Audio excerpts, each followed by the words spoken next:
নমস্কাৰ বন্ধুসকল, ফাইনেলি বহুত বেছি ভাল খবৰ আহি পৰিছে। পুনৰ ফৰেষ্ট বিভাগত পোষ্ট মুকলি কৰি দিছে।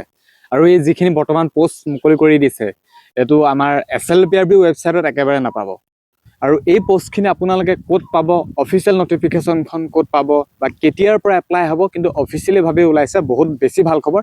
আৰু যিখিনি বৰ্তমান ফৰেষ্টৰ পোষ্ট ওলাইছে, এইখিনি পোষ্টত কোনো ধৰণৰ ৰানিং লং জাম্প কৰিব নালাগে, অনলি খোজ কাঢ়িব লাগে আৰু ৰিটাৰ্ণ দিব লাগে।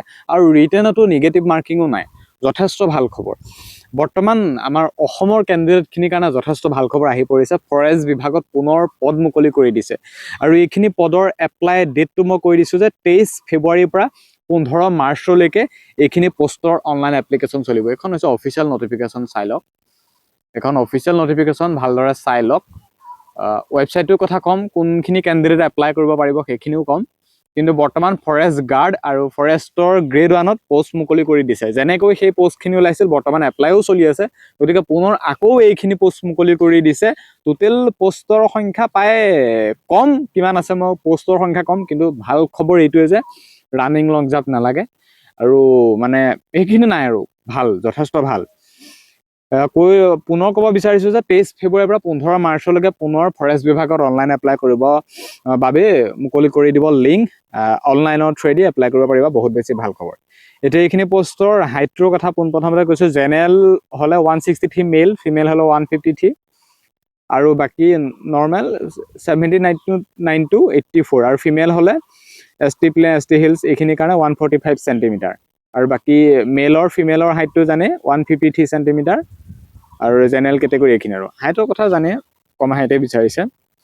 এইখিনি পোষ্টত এপ্লাই কৰিবলৈ হ'লে আপোনালোকৰ সেইখিনি পোষ্টত এপ্লাই কৰোঁতে যেনেকুৱা ডকুমেণ্টছ লাগিছিল, সেইখিনি একে ছেইম ডকুমেণ্টছ এইখিনি পোষ্টতো লাগিব।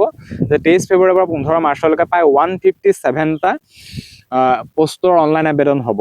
বহুত ভাল খবৰ, যথেষ্ট ভাল খবৰ। 15 মাৰ্চলৈকে মানে এইখিনি পোষ্টত যিখিনি এপ্লাই কৰিছিলা সেইখিনিতো পাৰিবা। 157টা তাৰে আছে গ্ৰেড 1ত বা ফৰেষ্টাৰ 1, যিটো গ্ৰেড 1, 47টা আছে তাত। আৰু ফৰেষ্ট গাৰ্ডত আছে 110টা। টোটেল 157টা পোষ্ট মুকলি কৰি দিছে। ভাল খবৰ। হাইটৰ কথা গম পাই গ'লা। আৰু চিলেকশ্যন প্ৰচেছটো প্ৰথমতে হ'ব ৱাকিং, মানে খোজকঢ়া হ'ব। খোজকঢ়াটো কৈ দিছোঁ যে 26 কিলোমিটাৰ ল'ৰাসকলৰ কাৰণে 4 ঘণ্টা।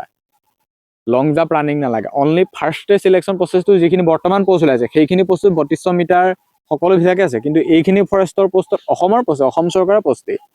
এইখিনি পোষ্টত খালি ফাৰ্ষ্টে হ'ব 26 কিলোমিটাৰ ৱাকিং, মানে খোজকঢ়া ল'ৰাসকলৰ 4 ঘণ্টা। ফিমেলৰ হ'লে 16 কিলোমিটাৰ 4 ঘণ্টা। আৰু ৰিটেন টেষ্টটো হ'ব, মানে খোজকঢ়াৰ পিছতো হ'ব, ৰিটেন হ'ব। ৰিটেনটো হ'ব 3 ঘণ্টা সময় দিব, 100 মাৰ্কৰ হ'ব, কোনো ধৰণৰ নিগেটিভ মাৰ্কিং নাই। যথেষ্ট ভাল খবৰ কিন্তু এই পোষ্টখিনিত।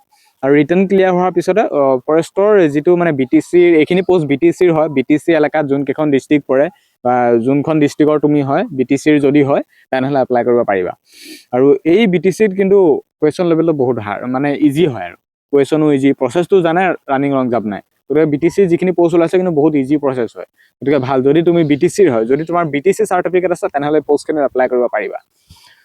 12 পাছ হ'লে, বাকী জানে কোৱালিফিকেশ্যন ক'ত কেনেকুৱা, সেই গ্ৰেড 1 বা গাৰ্ড যেনেকুৱা তেনেকুৱা। ইয়াত খালি AFPF নাই, কোৱালিফিকেশ্যন তেনেকুৱাই বিচাৰিছে। আৰু এপ্লাই কৰোঁতে BTC চাৰ্টিফিকেট লাগিব।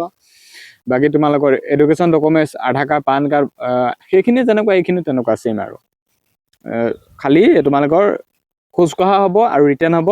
আৰু ৰিটাৰ্ণটো ক্লিয়াৰ হোৱাৰ পিছতে তোমালোকৰ 20 নম্বৰ এটা চাইক'মেট্ৰিক টেষ্ট হ'ব, মানে অৰেল বা ভাইবা, সেইটো হ'ব। ভাইবা হ'ব 20 নম্বৰ। যথেষ্ট ভাল খবৰ।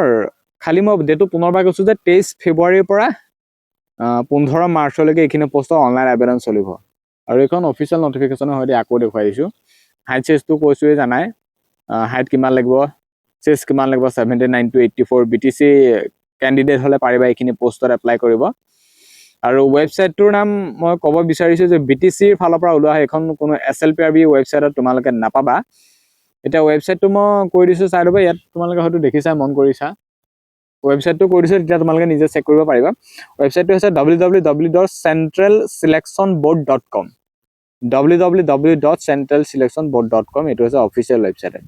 আৰু তোমালোকে এপ্লাই কৰোঁতে কিন্তু এইখিনি যিখিনি পোষ্ট, এইখিনি পোষ্টত এপ্লাই কৰোঁতে কিন্তু 150 ৰুপিজ কাটিব লাগিব। 150 ৰুপিজ কাটিব লাগিব OBC MOBC জেনেৰেল সকলে। বাকী 100 ৰুপিজ ST SC সকলে।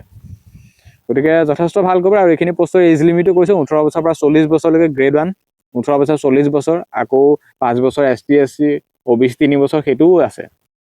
আৰু বাকী গাৰ্ডটো হ'লে তোমালোকৰ লাগিব 18 বছৰ পৰা 40 বছৰ। এডুকেশ্যন কোৱালিফিকেশ্যন HS 12 পাছ। আৰু গ্ৰেড 1টো তোমালোকৰ বেচেলৰ ডিগ্ৰী মানে BA পাছ গ্ৰেজুৱেট হ'ব লাগিব। সেইখিনি নিচিনা এইখিনিও চেম পষ্টে, খালি ইয়াত BTC কেণ্ডিডেট বা BTC যদি হয় তুমি তেতিয়া এপ্লাই কৰিব পাৰিবা। আৰু বাকী প্ৰচেছটো অকল নিজে ৰানিং লং জাম্প এইখিনি নাই। তোমালোকে অফিচিয়েল নটিচখন প্ৰথমতে চাই ল'বা, কিছুমান উল্টা মন্তব্য দিয়ে সেইটো কাৰণে কৈ লৈছোঁ। www.centralselectionboard.com আৰু 23 ফেব্ৰুৱাৰীৰ পৰা 15 মাৰ্চলৈকে এপ্লাই হ'ব। BTC ফৰেষ্ট বিভাগৰ পোষ্ট, যথেষ্ট ভাল খবৰ। আৰু মই কৈ আছোঁ যে ফৰেষ্ট পোষ্ট আহি থাকিব, ওলাই থাকিব, মানে এই প্ৰচেছটো মে' মাহলৈকে চলিয়ে থাকিব কণ্টিনিউ। ADRE আকৌ এনেকৈ মানে পোষ্টবিলাক দিয়ে থাকিব, চৰকাৰে যথেষ্টখিনি কাম কৰি আছে। গতিকে এনেকুৱা ধৰণৰ পোষ্টবিলাক উলিয়াই মানে টাইম ল'বগৈ, কিন্তু ইণ্টাৰভিউবিলাক এই বছৰৰ শেষত হ'ব। কিন্তু BTC ইণ্টাৰভিউটো বেলেগ হয়, এক্সট্ৰা হয়। আমি নৰ্মেল কেণ্ডিডেটসকল যাব নোৱাৰে, তাত BTC হ'লে পাৰি।